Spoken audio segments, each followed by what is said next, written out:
बिस्मिल्लाहिर्रहमानिर्रहीम। अस्सलाम वालेकुम स्टूडेंट्स, आज हम लोग फ़िज़िक्स के पास्ट पेपर्स करेंगे। फ़िज़िक्स के पास्ट पेपर में सबसे पहले चीज़ आपके पास एमसीक्यूज़ होते हैं जो कि बहुत ज़्यादा इंपॉर्टेंट होते हैं।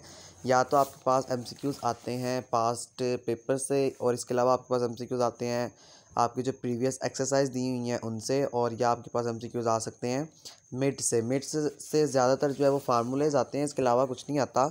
बट आपके पास जिस तरह पहला एमसीक्यूज़ है, the Einstein mass energy equation c is the dash. तो अब आप देखेंगे बिल्कुल मिड से है, और चूँकि अब आपका सिलेबस जो है वो रिड्यूस हुआ हुआ है, स्मार्ट सिलेबस आया हुआ है, तो इसलिए बेहतरीन ऑप्शन आपके पास यही है कि आप मिड से भी करें और आखिर से भी करें। फ़िलहाल आप इसे नोट डाउन कर लें, फिर इंशाल्लाह हम लोग क्लास के अंदर जो आपको चीज़ नहीं समझ आ रही होगी उस चीज़ पर फोकस करेंगे, उस चीज़ को समझ लेंगे। पहला एमसीक्यूज़ आपके पास, the Einstein mass energy equation c is the. Option A speed of sound है, स्पीड ऑफ लाइट है, ऑप्शन सी आपके पास स्पीड ऑफ इलेक्ट्रॉन है, and the last one is speed of earth. The second one is thermal conductivity of wood. Thermal की conductivity कितनी होती है आपके पास, that is 0.06 WM-1 K-1। B option 0.07 है। इसी तरह सी आपके पास है, और सी आपके पास है, इसी तरह डी आपके पास है। The third one is law of inertia is known as. जिस तरह आपने ये क्लास में भी पढ़ा हुआ है कि law of inertia is known as क्या होता है। Law of inertia is also known as first law of motion. The option A is the right answer. Then density of ice आपके पास कितनी होती है। फिर उसके बाद रेडिएशन है, is made of transformer of heat from one place to another in the form of wave called. यानी जो आपके पास रेडिएशन होती है वो अगर एक वेव से दूसरी वेव में हीट की फॉर्म में ट्रांसफ़र हो तो वो कौन सी कहलाती है। फिर उसके बाद 1 litre is equal to 1 litre किसके बराबर होता है।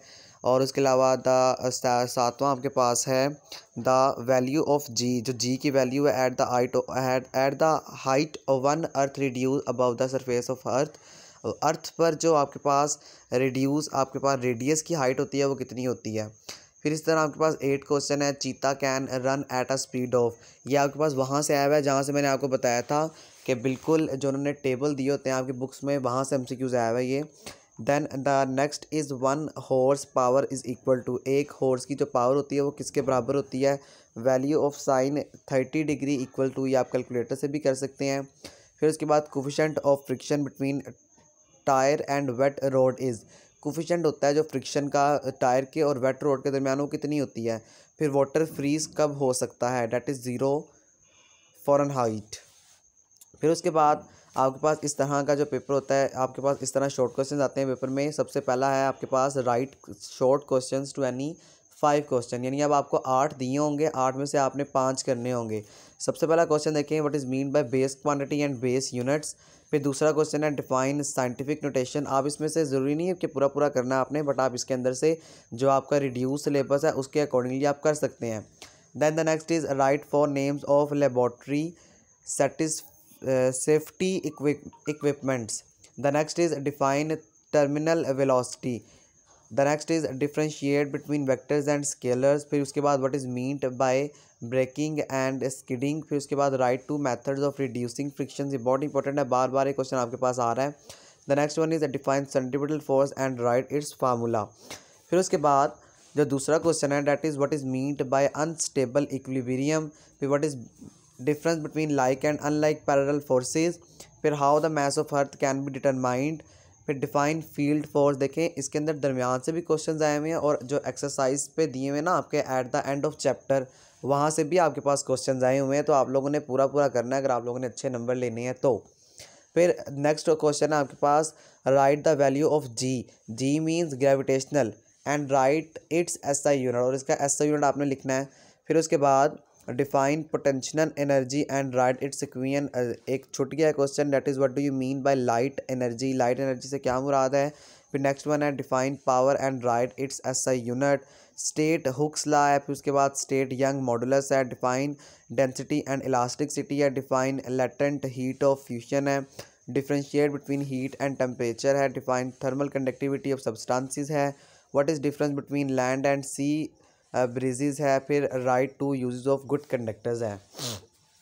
फिर उसके बाद describe first equation of motion with the help of speed time graph.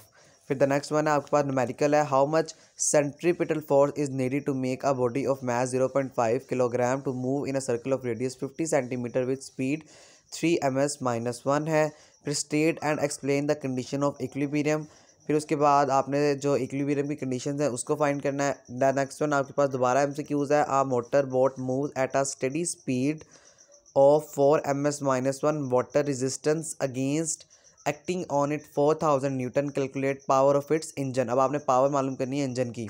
फिर उसके बाद डिफाइन वॉल्यूम थर्मल एक्सप्रेशन है। Drive the equation V=V0 I plus beta delta T है। आपने इसको प्रॉपर्ली प्रूव करना है, जिस तरह मैंने आपको आपके टेस्ट सेशन में दिया हुआ था क्वेश्चन।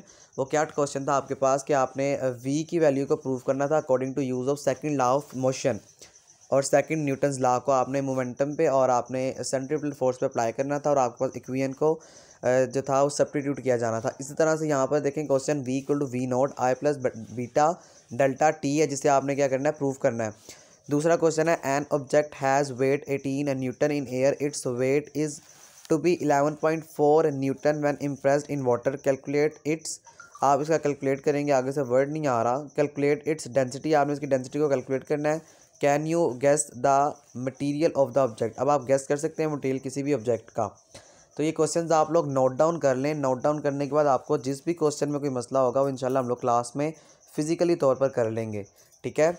और आप बाकी पेपर देख लें। आपका पेपर जो थोड़ा बहुत है वो कंसेप्चुअल है, और थोड़ा बहुत पेपर आपका जो है वो पीछे जो एक्सरसाइज में क्वेश्चन है उस पर बेस करता है। एमसीक्यूज़ आपके पास सारे कंसेप्चुअल नहीं आते, 5 से 6 एमसीक्यूज़ आपके पास एक्सरसाइज से रिपीट हो जाते हैं, और बाकी एमसीक्यूज़ जो हैं वो आपके पास कंसेप्चुअल क्वेश्चन जो हैं वो आ सकते हैं। तो ये देख लें और इसे नोट डाउन कर लें। बाकी इंशाल्लाह क्लास में फ़िज़िकली इसे हम लोग कर भी लेंगे और देख भी लेंगे। ओके जी, अल्लाह हाफ़िज़।